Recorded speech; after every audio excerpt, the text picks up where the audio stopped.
இன்றைக்கி இட்லி பொடி எப்படி செய்கிறதுன்னு பார்க்கலாமா?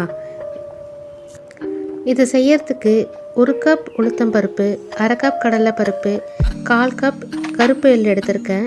நீங்கள் வெள்ளை எள்ளு கூட சேர்த்து செய்யலாம்.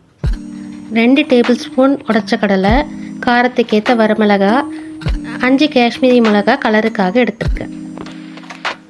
இது எல்லாத்தையும் 1 by 1 வறுத்து எடுத்துக்கலாம்.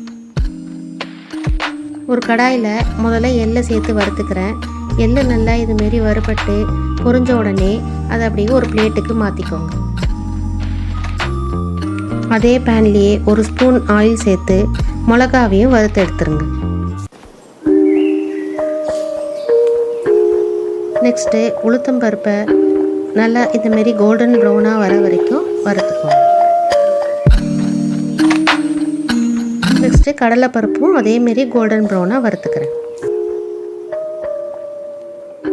ஃபஸ்ட்டு ஒரு மிக்ஸி ஜாரில் மிளகாவை மட்டும் சேர்த்து அரைச்சிட்டு அதுக்கப்புறம் நம்ம வறுத்து வச்சுருந்த பருப்பெல்லாம் ஆட் பண்ணி அரைச்சிக்கோங்க. ஃபைனலாக எள்ளு, தேவையான அளவு உப்பு, பெருங்காயம் சேர்த்து கொரப்பாக அரைச்சிக்கோங்க.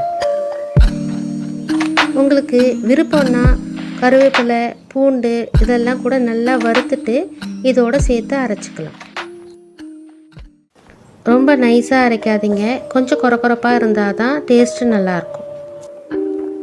செஞ்சு பார்த்துட்டு எப்படி இருந்ததுன்னு மறக்காமல் கமெண்ட் பண்ணுங்கள். தேங்க்யூ.